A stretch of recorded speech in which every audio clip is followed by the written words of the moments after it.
Hello guys and welcome to my new video, and today we're going to talk about a Senate, okay, my new senatorial prediction for the next 2026 election, okay. This is going to be a new video. I'm going to do like monthly videos, or for each 2 weeks I'm going to do a video about a Senate, because we're only about 9 months until the election, so it's really close, okay. It's not, but okay.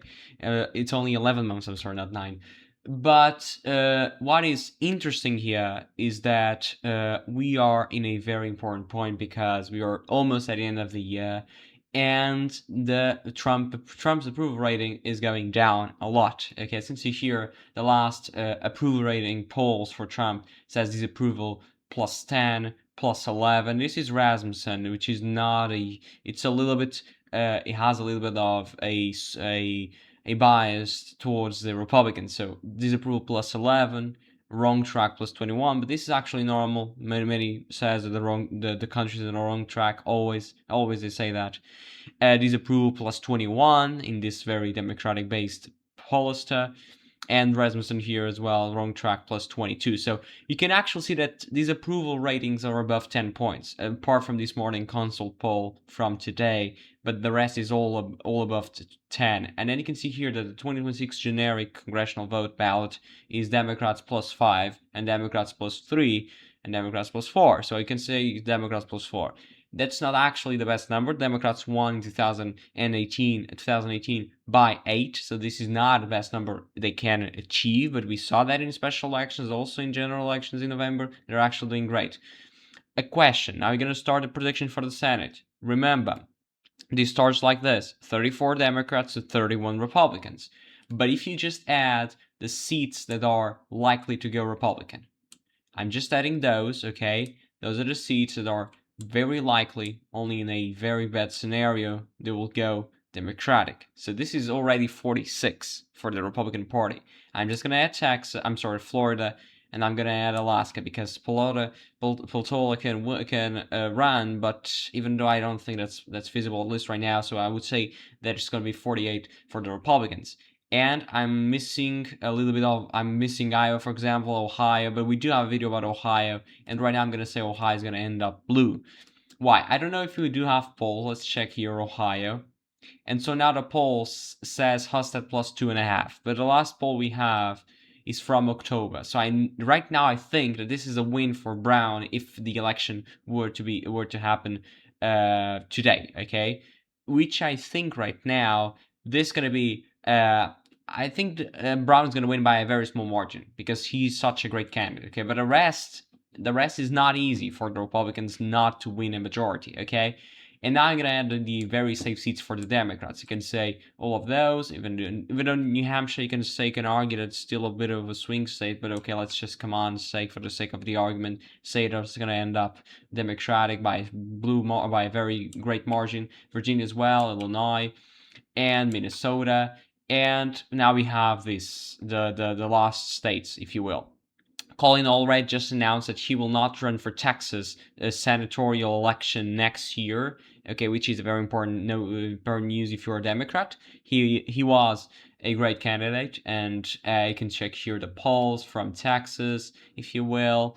Now you can see here Cornyn +0.3 against Paxton. This is for the Republican primary. If Paxton wins the Republican primary, we're going to do a video about that, but it's not going to be an easy time for the Republicans, because even though many of the MAGA Republicans likes him, that's not like where the Republican establishment wants to be, especially around independent voters and all of those people as well. Democratic primary, as you can see here, already is now gone out of the primary, so this actually doesn't matter. You can see here Paxton versus Crockett is only Paxton +2, but if you consider Cornyn, look at his +6, so he's actually a better candidate, Cornyn, even though many people MAGA voters call him a rhino, a Republican in name only, even though, yeah, he's a better candidate in terms of winning the election. So you can say, I'm going to say Texas will red, okay, even though you can say whatever you want, but it's still a Republican state. And the Democrats tried in 2020, also in 2018 with Beto O'Rourke, and they failed by a very small margin in 2018, only 2 points against Ted Cruz, but it was Ted Cruz. And if Cornyn wins the primary, which we're not so sure about that right now, because you can see very, very close, if he wins the primary, it's gone for the Democrats. But if Paxton wins, you still have some bit of a chance for the Democrats, okay? And I'm gonna say John Ossoff's gonna win in Georgia because, come on, he's such a great incumbent. He can say everything that you want, but he's a great incumbent. Also in Georgia, you have a little bit of a mega friendly candidate running in first right now, Collins. But remember, in Georgia, if you don't win 50% plus, you're gonna have a runoff, and that will be important. You can see here Collins plus Ossoff 2.3, Carter to 3.6, and Dule is now 6. So you can see that Ossoff wins in everything apart from Quanos in science polls. So you can say that this is going to end up blue. I'm not talking here about the margin, okay? I'm just talking about who wins, okay? Also, you have now Michigan. I'm saying Michigan will end up blue. Okay, that's just for the sake of the argument. Okay, you can check the polls here if you want. Stevens, you have a very competitive primary as well. You're gonna have beautiful elections. You're gonna have amazing elections next year because there's such competitive primaries. But this is another one of those very competitive. And you can see here Rogers is actually leading it, Stevens, and against McMurrow. But I would say that these are polls from October and late November. I still think the Democrats are going to pull this out, even though the polls are only saying Rogers +4, +2.5. I think it's going to be competitive, like within a point or two, but I still think for the sake of this argument, I still think this will stay Republican, okay? And then the Republicans are going to win in Iowa because, come on, a very unpopular. We don't even have Iowa here because it's not a top senatorial election. A very unpopular candidate from Iowa, Johnny Ernst, a very unpopular senator, I'm sorry, is retiring. So this is actually great news for the Republicans. And now we're going to have a new senator from Iowa, no matter what. And this is actually great news because she did worse than Trump in 2020. And 2020 was not a great year for Trump's presidency because of the pandemic and all this exhaustion, and that was not great at all. And she did worse. Okay, Trump won by 8, I think, and she won by I think around 7. This was not a lot worse, but come on, most of the senatorial candidates outperformed Trump. For example, in Michigan, James overperformed. Also here not in Virginia, but also, for example, North Carolina, Tillis also overperformed. Another one that is retiring, which is interesting. And about retiring in North Carolina, here we go. North Carolina is going to end up red. Okay, it's going to end up red because red. I'm sorry, I said red, but it's blue. Blue because the candidate Roy Cooper is such a popular. It was a popular governor. Now he's the former governor of North Carolina, and he's actually going to win this by, I think it's going to be by more than 5 because he was a great candidate, and he is a great candidate. And as you can see here, it was very close from Tillis in 2014, 2020, only 0.1 percentage points of difference, which is interesting. But yeah, I think Cooper's going to win this.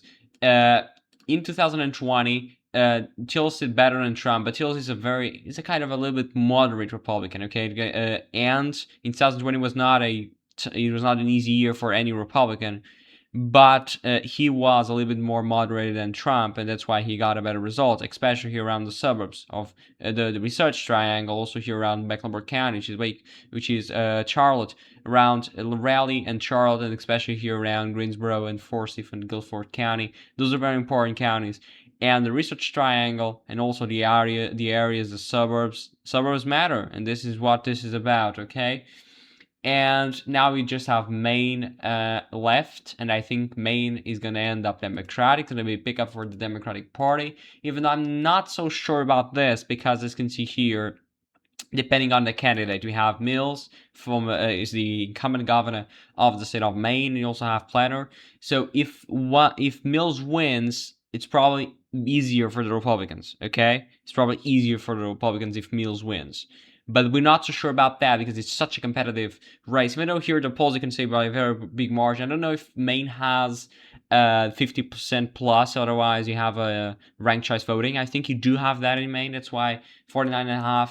I mean, if it's 49.5, of course, Splatter is going to win. But if it's 41.39 plus 2, it's very competitive. And this might actually go for Mills because the other one was going to vote not for the socialist, I think. Because Splatter is a progressive. And the Democratic Party is trying to get rid of those. Just for example, what happened in New York. Cuomo was trying to beat Mondani and all of those things. But as you can see here, Platter is a better candidate, and that's what I'm assuming. That's why I'm assuming it's going to be the nominee. So that's why I'm saying Maine is going to end up blue. But we never know, because Susan Collins is such a great candidate. She won 2020 when Trump lost the state by 8 or 9, and she won by 9. So because many people call her, and many of the Republican MAGA candidates, MAGA people, they call her a rhino, Republican in name only again, because they say she never votes with a president. I mean, with Trump. She never votes with the Republicans. She only votes with the Democratic Party. That's what they say. And this is actually what Maine right now. Maine is a liberal state, but it's a little bit more moderated than, for example, Massachusetts and Vermont, of course. But it still has a little bit of conservatism here in the northern part of the state. But she was impressive in 2020. We'll see if she can do it again in 2024. Although right now I don't believe it. The Democrats can achieve a majority if they win Alaska, or if they win Iowa, or if they win Texas. But this right now, it's not. It's a very perfect map for the Democrats if they can actually get this map, which I'm not so sure about that, at least right now. But this is the video, guys. I hope you have liked the video. I'm sorry for yesterday. I was not able to record a video and publish the video because I got some little bit of problems, but it doesn't matter. We're gonna have a video today, Tuesday, and tomorrow, Wednesday, we're gonna have a new video. So don't forget to subscribe. Don't forget to leave a like as well to help the channel a lot. And we'll be back tomorrow with another video. Thank you.